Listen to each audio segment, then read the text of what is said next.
जय हिंद दोस्तों, कैसे हैं आप सभी प्यारे भक्तों को हर हर महादेव।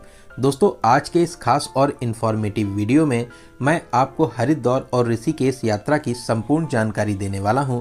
दोस्तों, आज के इस वीडियो में मैं हरिद्वार और ऋषिकेश को एक साथ कवर करूंगा, क्योंकि मैक्सिमम लोग हरिद्वार के साथ साथ ऋषिकेश को भी कवर करते हैं। तो अगर आप भी हरिद्वार और ऋषिकेश दर्शन की प्लानिंग कर रहे हैं तो ये वीडियो आपकी बहुत हेल्प करेगा। इस वीडियो में जानेंगे आप यहाँ तक कैसे पहुँचेंगे, यहाँ पर रुकने के लिए होटल या धर्मशाला कहाँ पर लेना चाहिए, दर्शन और घूमने का सही तरीका क्या रहता है, आप यहाँ पर कहाँ कहाँ घूम सकते हैं, इस पूरी यात्रा को कवर करने के लिए आपको कितने दिनों का प्लान करना चाहिए और वीडियो के लास्ट में बात करेंगे बजट की। तो A to Z complete information के लिए वीडियो को पूरा जरूर देखें। तो चलिए जानते हैं आपको सबसे पहले कहाँ आना चाहिए। दोस्तों, मैं आपको एडवाइस करूंगा आप अपनी यात्रा को हरिद्वार से शुरू करें। यहाँ पर दर्शन और घूमने के बाद में फिर आप ऋषिकेश के लिए जा सकते हैं। यहाँ तक आने का जो सबसे अच्छा और सस्ता तरीका रहता है वो रहता है ट्रेन का। हर प्रमुख स्टेशन से आपको यहाँ तक डायरेक्ट ट्रेन मिल जाएगी। वहीं आप बस से भी यहाँ तक आ सकते हैं। बस की कनेक्टिविटी भी बहुत अच्छी है। आसपास के राज्यों और शहरों से आपको डायरेक्ट बस यहाँ तक के लिए मिल जाएगी। और अगर आप अपनी प्राइवेट कार से आना चाहते हैं तो ये भी एक अच्छा ऑप्शन रहता है। हर की पौड़ी के पास में ही मेला मैदान के पास पार्किंग फैसिलिटीज़ आपको मिल जाती हैं। वहीं बात करें फ़्लाइट की, अगर आप फ़्लाइट से आना चाहते हैं तो यहाँ का नियरेस्ट एयरपोर्ट देहरादून में है, जो यहाँ से लगभग 38 किलोमीटर की दूरी पर स्थित है। यहाँ तक आने के बाद में आप बस या टैक्सी के माध्यम से हरिद्वार तक आ सकते हैं। तो चलिए, ट्रेन का प्यारा सा सफ़र पूरा करके अब हम लोग पहुँच चुके हैं हरिद्वार। और अब हम लोग जानते हैं कि आपको रुकने के लिए होटल या धर्मशाला कहाँ पर लेना चाहिए। दोस्तों, ऐसे तो पूरे हरिद्वार में बहुत से होटल और धर्मशाला बने हुए हैं, लेकिन मैं आपको एडवाइस करूंगा कि आप रेलवे स्टेशन के सामने या हर की पौड़ी रोड पर होटल या धर्मशाला ले सकते हैं। धर्मशाला की रेट की बात करें तो 500 रुपये से धर्मशाला स्टार्ट हो जाते हैं। वहीं होटल्स की रेट की बात करें तो 700 से 1500 के बजट में आपको बहुत ही अच्छा सा होटल मिल जाएगा। और अब हम लोग बात करते हैं आप हरिद्वार में कहाँ कहाँ दर्शन कर सकते हैं और यहाँ पर कहाँ कहाँ घूम सकते हैं। दोस्तों, सबसे पहले हम लोग चलेंगे माँ गंगा के पावन जल में स्नान करने हर की पौड़ी पर, जो स्टेशन से 2 किलोमीटर की दूरी पर स्थित है। यहाँ पर आप ब्रह्म घाट या घंटाघर घाट पर स्नान कर सकते हैं। यहाँ पर स्नान करने का विशेष महत्व है। देश ही नहीं विदेशों से भी बहुत से भक्त यहाँ पर स्नान करने के लिए आते हैं। शाम को यहाँ पर 6 बजे दिव्य और भव्य आरती का आयोजन भी होता है और इसमें शामिल होने के लिए बड़ी संख्या में लोग आते हैं। शाम को 4 बजे से ही आरती को आगे से देखने के लिए बड़ी संख्या में भीड़ आने लगती है। तो आप यहाँ पर आकर आरती में जरूर शामिल होइए। यहाँ पर दर्शन करने के बाद में अब हम लोग चलेंगे माता मनसा देवी जी के दर्शन करने के लिए। माता रानी का ये प्यारा सा मंदिर ऊपर पहाड़ी पर स्थित है। यहाँ तक जाने के लिए आप सीढ़ियों से जा सकते हैं या आप रोपवे से भी जा सकते हैं। हर की पौड़ी से 200 मीटर की दूरी पर ही पैदल मार्ग बना हुआ है। अगर आप सीढ़ियाँ चढ़ सकते हैं तो आप सीढ़ियों से चले जाइए। पैदल मार्ग से कुछ ही दूरी पर रोपवे मार्ग भी बना हुआ है। रोपवे में नॉर्मल टिकट जो मनसा देवी जी के लिए लगता है वो है 129 रुपये का। वही मनसा देवी और चंडी देवी दोनों जगह जाने के लिए आपको 329 रुपये का टिकट लेना रहता है। बहुत ही प्यारा सा सफर पूरा करके आप मंदिर के पास में पहुंचेंगे। यहाँ पर माता रानी के प्यारे से दर्शन कर माता रानी का आशीर्वाद प्राप्त कर सकते हैं।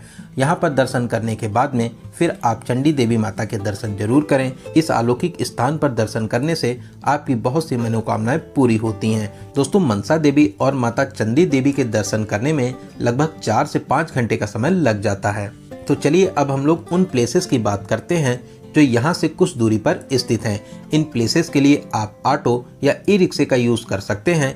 ऑटो और ई रिक्शा वाले आपसे 300 से 400 रुपये का चार्ज करते हैं। 4 से 5 घंटे में सभी प्लेसेस घुमाने के बाद में आप जहां कहेंगे वहां पर आपको ड्रॉप कर देते हैं। सबसे पहले हम लोग चलेंगे पावन धाम शीश महल। यहाँ पर छोटे छोटे टुकड़ों से पूरे मंदिर को बहुत ही खूबसूरती से बनाया और सजाया गया है। दोस्तों, ये बहुत ही अद्भुत स्थान है। आप यहाँ पर जरूर आइए। यहाँ पर दर्शन करके आपको बहुत ही ज़्यादा अच्छा लगेगा। यहाँ पर दर्शन करने के बाद में अब हम लोग चलेंगे शांति कुंज। दोस्तों, ये आश्रम बहुत ही विशाल और भव्य बना हुआ है। ये प्यारा सा आश्रम गायत्री माता को समर्पित है। यहाँ पर आप निःशुल्क में लंगर में शामिल हो सकते हैं। साथ ही साथ अगर आप यहाँ पर रुकना चाहते हैं तो आप फ्री ऑफ कॉस्ट में यहाँ पर रुक भी सकते हैं। दोस्तों, यहाँ पर हिमालय भवन भी बना हुआ है, जहाँ पर हिमालय का बहुत ही प्यारा सा चित्रण किया गया है। आप यहाँ पर जरूर आइए, यहाँ पर आपको बहुत ही ज़्यादा शांति और सुकून मिलेगा। यहाँ पर घूमने के बाद में अब हम लोग चलेंगे आगे। हम लोगों का अगला स्थान है माता वैष्णो देवी मंदिर। यहाँ पर गुफा के स्वरूप में माता रानी का बहुत ही प्यारा सा मंदिर बना हुआ है। साथ ही साथ और भी बहुत से देवी देवताओं के यहाँ पर मंदिर बने हुए हैं। यहाँ से 100 मीटर की दूरी पर भारत माता मंदिर भी बना हुआ है। ये 7 मंजिला मंदिर हरिद्वार के प्रमुख मंदिरों में माना जाता है। यहाँ पर लिफ्ट के माध्यम से आप सबसे पहले 7वें मंजिल पर आ जाएंगे, फिर हर तल में दर्शन करने के बाद में बारी बारी से आप नीचे आ जाएंगे। सबसे नीचे भारत माता की विशाल प्रतिमा स्थापित है, आप यहाँ पर दर्शन जरूर करें। पास में ही श्री राम मंदिर भी बना हुआ है, आप यहाँ पर भी जाकर दर्शन कर सकते हैं। दोस्तों, इन मंदिरों के अलावा आप कनखल साइड वाले मंदिर को भी कवर कर सकते हैं। कनखल साइड में भी बहुत ही प्रसिद्ध और फेमस मंदिर बने हुए हैं। दोस्तों, आपको हरिद्वार में कम से कम एक नाइट का स्टे जरूर करना चाहिए, जिससे आप आराम से हरिद्वार के सभी प्रमुख स्थानों को कवर कर सकें। फिर अगले दिन और भी जितने प्लेसेस बचे हैं उन सभी को कवर करेंगे। फिर दोपहर के बाद में अब हम लोग चलेंगे ऋषिकेश। दोस्तों, ऋषिकेश हरिद्वार से लगभग 28 किलोमीटर की दूरी पर स्थित है। यहाँ तक जाने के बहुत से तरीके हैं। आप बस, टैक्सी, ऑटो, टेम्पो या ट्रेन के माध्यम से भी पहुँच सकते हैं। यहाँ तक पहुँचने के लिए 30 से 60 रुपये का किराया लगता है। वहीं दोस्तों, अगर आप पहले ऋषिकेश आना चाहते हैं तो आप आराम से पहले ऋषिकेश भी आ सकते हैं। ऋषिकेश में बहुत ही वेल कनेक्टेड बस स्टैंड बना हुआ है। दिल्ली, हरियाणा, पंजाब और आसपास के राज्यों और शहरों से ऋषिकेश तक के लिए आपको सभी प्रकार की बसेस मिल जाती हैं। वहीं आप अगर ट्रेन से आना चाहते हैं तो यहाँ पर बहुत ही प्यारा सा योग नगरी ऋषिकेश रेलवे स्टेशन भी बना हुआ है, तो आप आराम से ट्रेन के माध्यम से भी यहाँ तक आ सकते हैं। लेकिन दोस्तों, मैं आपको एडवाइस करूँगा कि पहले आप हरिद्वार को कवर करें, फिर उसके बाद में आप ऋषिकेश को घूमने जा सकते हैं। तो चलिए, अब हम लोग पहुंच चुके हैं ऋषिकेश और अब हम लोग बात करते हैं कि आपको कहां रुकना चाहिए। दोस्तों, ऐसे तो पूरे ऋषिकेश में होटल और धर्मशाला बने हुए हैं। मैं आपको एडवाइस करूंगा आप बस स्टैंड के आसपास होटल या धर्मशाला ले सकते हैं। वहीं आप अगर चाहें तो राम झूला या लक्ष्मण झूला के पास में भी होटल या धर्मशाला ले सकते हैं। धर्मशाला की रेट की बात करें तो 800 से 1500 के बजट में बहुत ही अच्छा सा धर्मशाला मिल जाएगा। वहीं होटल की रेट की बात करें 1000 से 2000 के बजट में बहुत ही अच्छा सा होटल भी ले सकते हैं। वहीं आप अगर यहाँ पर फ्री में रुकना चाहते हैं तो आगे वीडियो में मैं आपको फ्री में रुकने का भी तरीका बताऊंगा। शाम को सबसे पहले हम लोग चलेंगे राम झूला। राम झूला ऋषिकेश का सबसे प्रमुख स्थान है। ये प्यारा सा पुल माँ गंगा को एक किनारे से दूसरे किनारे पर जोड़ता है। जब आप बीचों बीच में पहुंचेंगे तो आपको लगेगा कि आप किसी झूले पर खड़े हुए हैं। बीचों बीच पहुंचने पर यह झूला बहुत ही ज़्यादा तेजी से हिलता है। तो अब हम लोग राम झूला पार करके आ चुके हैं दूसरे किनारे पर और अब हम लोग चलेंगे परमार्थ निकेतन।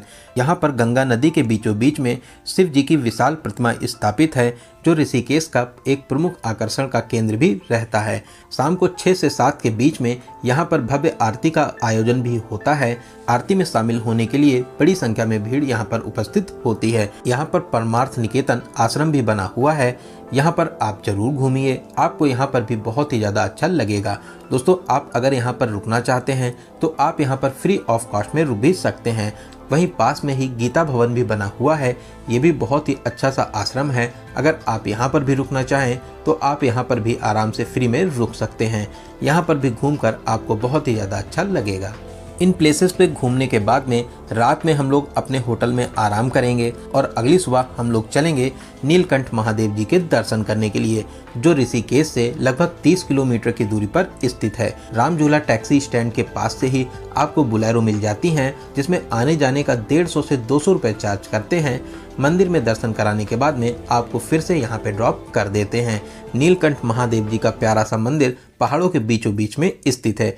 ये मंदिर अपनी विशेष मान्यताओं के लिए बहुत ही फेमस है। यहाँ पर दर्शन करने से आपकी सभी मनोकामनाएं पूरी होती हैं। दोस्तों, ये प्यारा सा मंदिर बहुत ही अद्भुत और भव्य शैली में बना हुआ है, जिसकी भव्यता देखकर आपका दिल और मन को बहुत ही ज़्यादा शांति मिलेगी।